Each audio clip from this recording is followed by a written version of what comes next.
Namaste, this is Astik, an English language teacher and teacher educator. Dear friend, today I have brought you a video about a poem that's given in class 11 compulsory English in the poetry section. The second poem, A Red Red Rose, written by Robert Burns, a Scottish writer. So, is summary some figure of speech used in the poetry, the main message, and some related phenomenon about the poem. So, before we start, may I ask you to subscribe our channel, Learn with Isnil Tajanakpur. Let me go.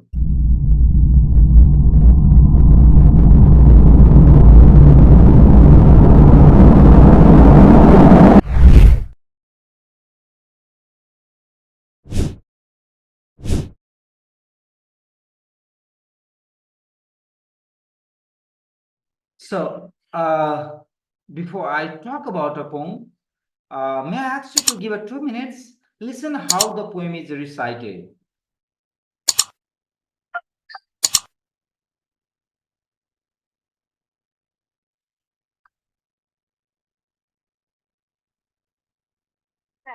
Red Rose by Robert Burns. Oh, my love's like a red, red rose that's newly sprung in June. Oh, my love's like the melody that's sweetly played in tune. As fair art thou, my bonny lass, so deep in love am I, and I will love thee still, my dear, till the seas gang dry, my dear, and the rocks melt with the sun. I will love thee still, my dear, while the sands of life shall run. And fare thee well, my only love, and fare thee well a while. And I will come again, my love, though it were 10,000 miles. Well, let me talk some of the images, some of the figure of speech used in this poem. There are 5 figure of speech that I'll talk about: the alliteration, simile, metaphor, hyperbole, imagery. These are the figure of speech. Figure of speech is a literary devices that the writer or literarian tries to make use of language in their own way. I mean, in some different use of language to make the poetic text or to make any literary text some more meaningful, more gravitational, and then more rhythmic. So in later, maybe next video, I'll talk about what figure of speech are. But let me talk today only the 5 figure of speech. Again, alliteration, simile, metaphor, hyperbole, and imagery. Alliteration, repetition of initial consonant sound in the verse of the poem. By verse, we mean or I mean line of the poem. So when in a line, any initial consonant sound, if it is repeated throughout the line of the poem, that's called alliteration. See the example. Oh, my love is like a red, red rose. In the verse, raw sound, red, red rose is repeated. So repetition of the consonant sound, raw sound is alliteration. And you can say the line is alliterative line. You can find another sound repeated in the same line. Love is like, la sound is repeated. So there is also, you can find alliteration. So the first line, the first verse itself is alliterative. Second, simile. Simile is an indirect comparison of two similar or dissimilar things using as or like. When we compare two similar, maybe the two things you compare are similar, or maybe they are dissimilar. When you compare using as or like, that's called simile. Let me give an example. My love is like the melody. My love is like the melody. Love is compared with the melody, and there's use of like. So it's indirect comparison. And that's why there is a use of simile in the line. Third, metaphor. Metaphor is a direct comparison of two similar or dissimilar things. I repeat, a metaphor is a direct comparison of two similar or dissimilar things. When you compare two similar or maybe dissimilar, if you compare directly, not using like or as, that's called metaphor. See the example. She is the goddesses of beauty. She is the goddess of beauty. She is compared with goddess of beauty. That's a direct comparison.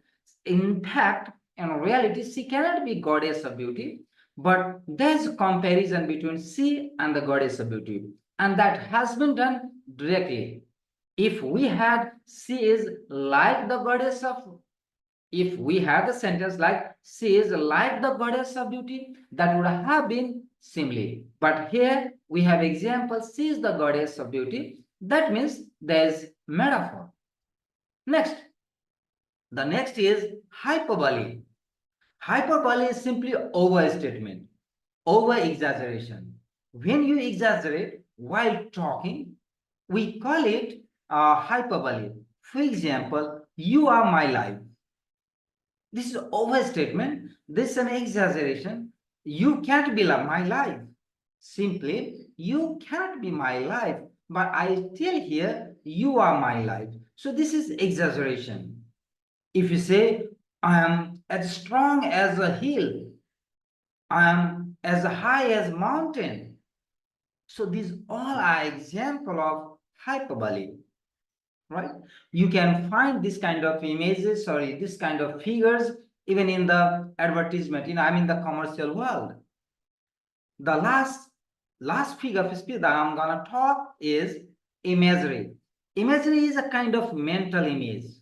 So when word creates a image in your mind of anything, that's called imagery. By definition, you can say any vivid description that appeals to the reader's senses to create an image or idea in their head is called imagery. For example, rock, sea, these are the examples I have taken from the poem. Even the rose itself can be an imagery. A task, a very short task.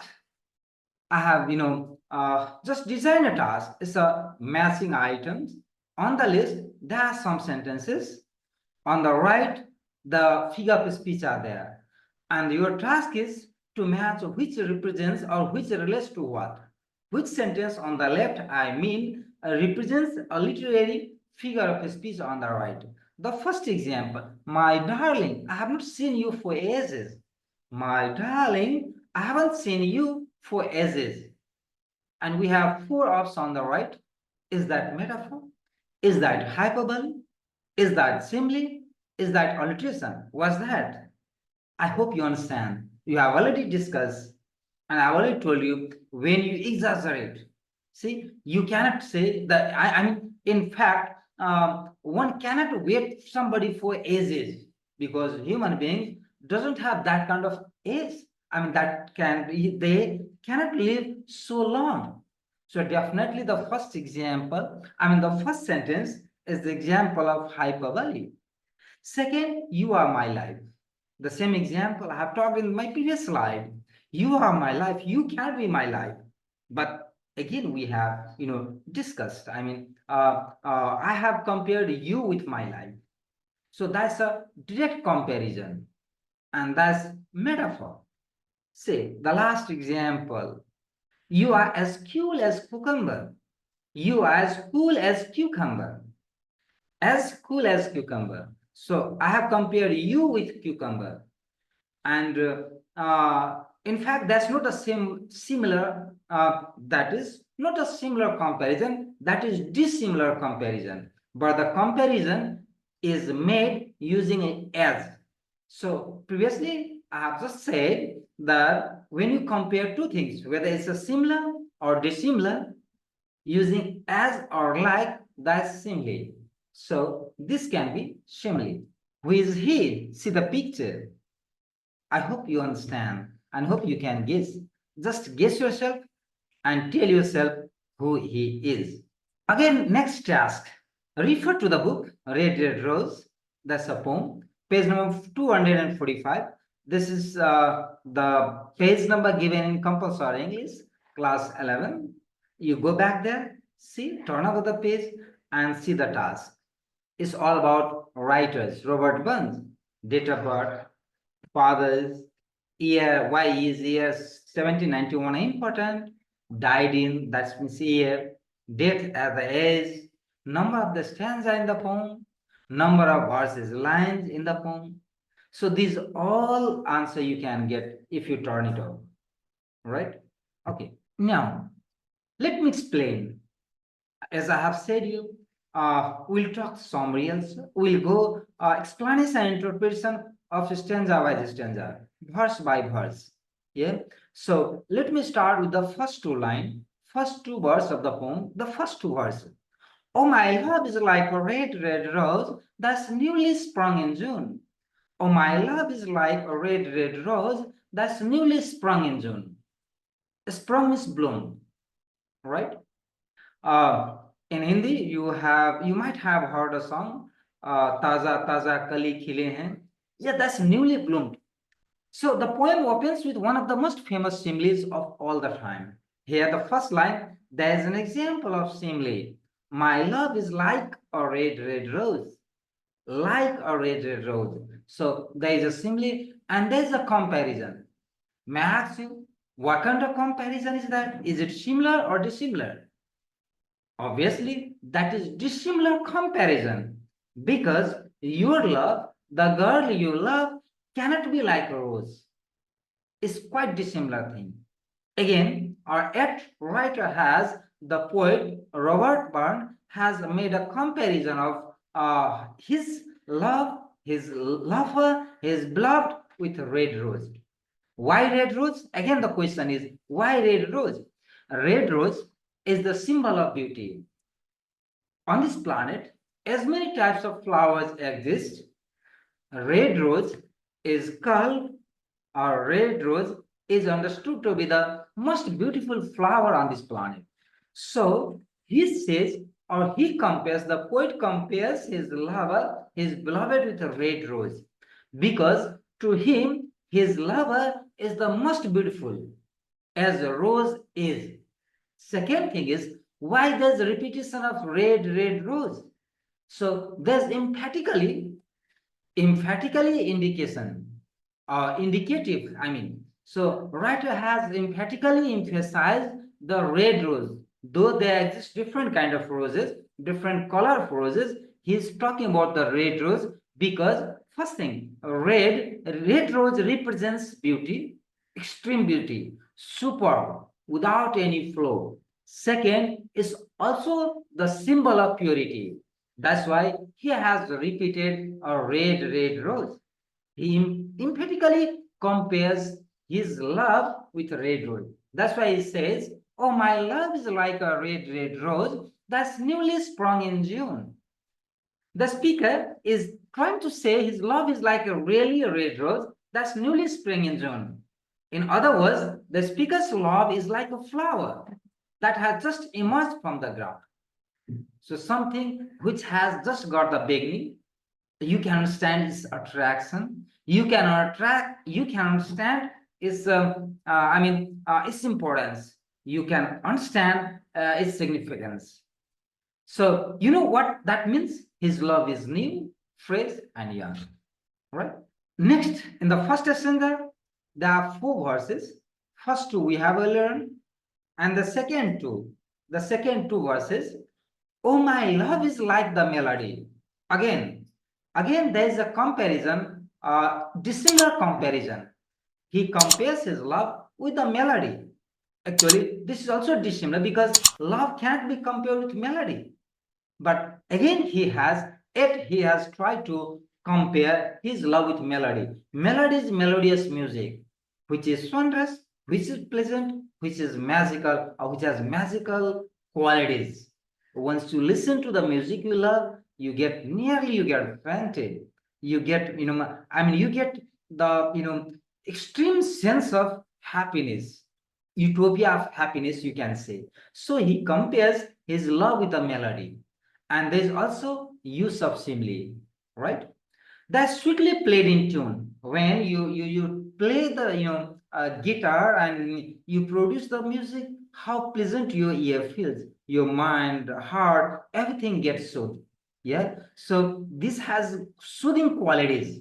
The music, melodious music which you love, has a soothing qualities. And then he compares his love with the melody which has or who has soothing qualities, soothing quality of heart, soothing quality of mind. And if your heart and mind both get soothed, both get refreshed, both get fresh, then you can understand the scenario, what you will feel like. Okay, so in this next to compares his love with the melody that's sweetly played in tune. The speaker's love then is like a song that's sung or played just right, or right, in fact, that is a kind of sweet. Okay, so far we know that the speaker's love is like a red rose, also like the melody, which is awesome. And here's the question: is the speaker talking about his love for a girl or a bunny lass? Or is he talking about any girl? Definitely, he's not talking about any other girl. He's only talking about his own love because he thinks, he imagines, or he has understood his love as the supreme beauty, beauty of super qualities. Yeah, that can soothe, that can cool, that can, give the aesthetic pleasure both in heart and in mind. Second stanza, first two verses. As fair art thou, my bonny lass, so deep in love am I. I repeat, as fair art thou, my bonny lass, so deep in love am I. The speaker says he is deep in love as the bonny lass is fair. Bonny lass is Scottish word that means sweet, pretty, beautiful, attractive. Bonny is a Scottish word dialect. I already told you. Lass refers to the girl. Although sometimes it means something like sweetheart. The guy is one sweet talker. So he's praising, he's using superfluous word. He's using the words just to praise, to convince, and to make his lover, his beloved happy. As this is as the general tendency of the girl, they want to be praised. This is the general nature, common phenomenon, and it's universal, universal thing, universal nature that the women always want to be praised by someone, and that's exactly made in this verse, the first two verses of the second stanza. Next two verses of the second stanza, he says, and I will love thee still, my dear, till the sea gangs dry. Now he has, he wants to show his love, that to what extent he can go in love, what kind of depth he has in love. He says that I will love you still. They miss you. That's why he says, I love thee still, my dear. I love you.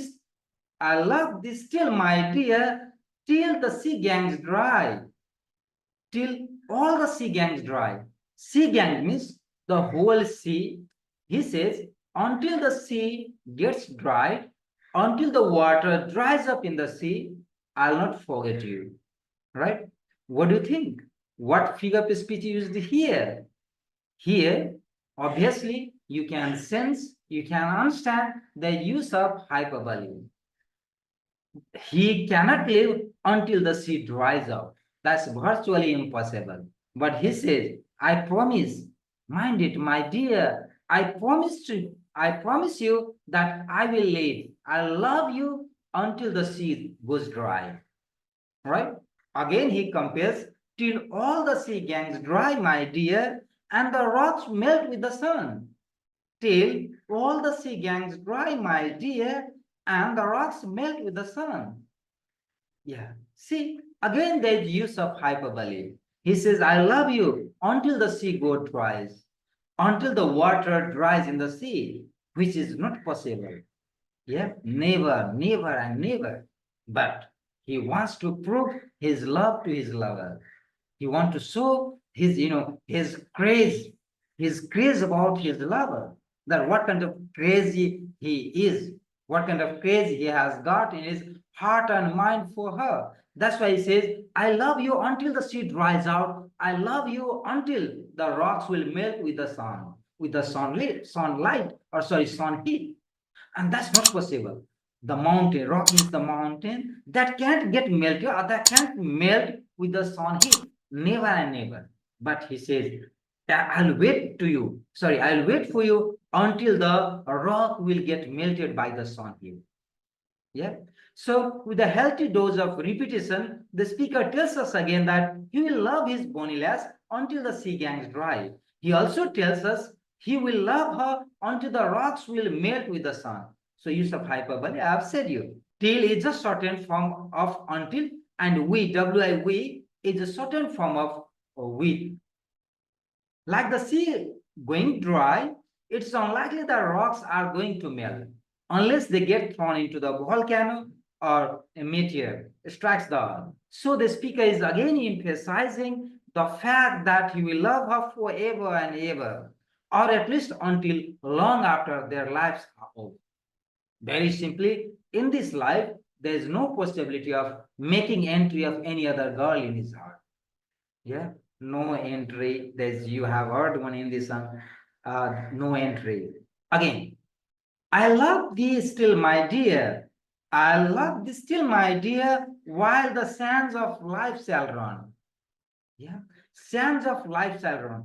I mean, every particle of my body, yeah, until they get rotten, until they're dried out, until they go extinct, until they vanish, I will not forget you.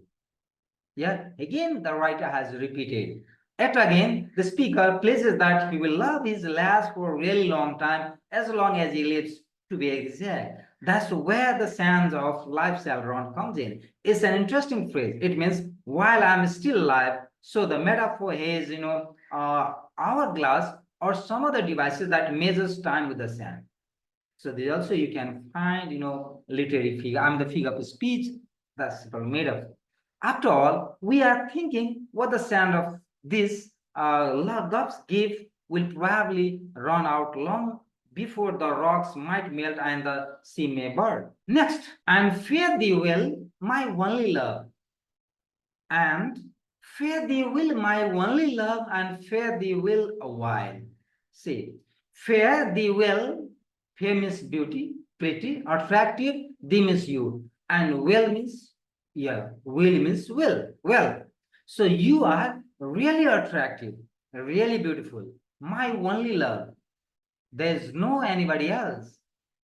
Yeah, my only love. That means that you are my only love. There is no any other else. So my fear, you will, I mean the fear they will means you are beautiful and you will be beautiful forever and ever. So suddenly it's a time to say goodbye, or in this case, fear thee will doesn't mean will, rather it's a older form of will. The phrase fare thee well a while means something like farewell for now, or farewell for the time being. But it could also mean take care of yourself for now, or maybe well. The word fare can be verb that means do or go. So it's all about how you interpret and how you understand the poetry. Now, very interesting, very rhythmic, and very much gravitational bars towards the end of the line. These two lines are taken from the last stanza, these two verses. And I will come again, my love. And I will come again, my love. Again, my love. He says, if you cannot meet me, or if you cannot own me, if I cannot possess you, if I cannot own you, if I cannot make you my own, if I fail in doing so in this life, then next life, in next life, be sure, for sure, be sure that I will take a rebirth. I will get burned. I'll be burned again, and that will be only for you. So my love is not simple, not ordinary. It's quite extraordinary, quite different, quite unique. It's eternal love. Simply, you can say it's eternal love. I can, come to this world again and again until I get you. You are my only love. This is the meaning he wants to convey. He wants to convince and he wants to get assured. So he said, I'll come again, my love, though it were 10,000 miles. Even if you go very far away, 10,000 means unimaginably bigger differences. Yeah. You have to understand the context. 10,000 for the right time or at this moment may not be very much big difference, big distance, but the poem it was written 100 years back, more than that, you can understand 10,000 when there was no vehicle, nothing else. So he said, if you go even if you go even 10,000 miles, I will keep following and keep following. सात समुंदर पार में तेरे पीछे पीछे आ गया. You might have heard a line in the song, and I will do exactly the same as I have been talking to you. So my love is not simple. My love is not ordinary. It's unique. It's immortal. It's pure. It's pious. It's superb. Try to understand me. Believe me, and be my. This is the message he wants to convey. Yes, before I conclude, I'll tell you the poem written by Robert Burns, a Scottish writer, a romantic Scottish writer, The Red Rose, talks about love, purity. Yeah, the message is that we cannot live a life or we cannot lead a life without love. So, love is the purest thing gifted by God to us, and we should have love. But we should not understand love in narrowed sense. We should understand love in a broader sense. It's a love that will give you life. It's a love that will give you meaning. It's a love that will give you the purpose of life. So you should love. You should love not only somebody, the world, the universe, the nature, everything in purest, in uttermost sense, in a supreme sense. That's the thing. Yeah. And love will give you the purpose, meaning to the life. The poem has, let me repeat, the poem has four stanzas. Each stanza has four verses, four lines. There is a five figure of speech used in the poem. That's metaphor, makes a direct comparison. There is a simply, simile, indirect comparison using as or like red rose, like the melody. So these are the example of simile. He has used a hyperbole, overstatement, exaggeration, unbelievable things that you talk sometimes. Very much superfluous. Yeah, he has also used imagery like rock. Why has he used the image of rock? As the rock is strong, you can't break it out. So is the quality of his love. His love can't get broken. I mean, his love can't get smashed. You cannot. I mean, you can't break his love into pieces. That's the meaning he wants to say. He uses the imagery of sea. That's the that is to tell us the depth of love. Yeah, you can't measure how deep love he is in. So it's unimaginable, uncomparable, unfathomable. He measures the imagery of sea, imagery of rock to show his purity, to show his strength, to show his bond towards the love. Rock, a rose itself can be the imagery, and that's the symbol of purity. So these things are there, and you can understand better if you repeat reading the poem again and again. The more you read, you more get the meaning. Thank you.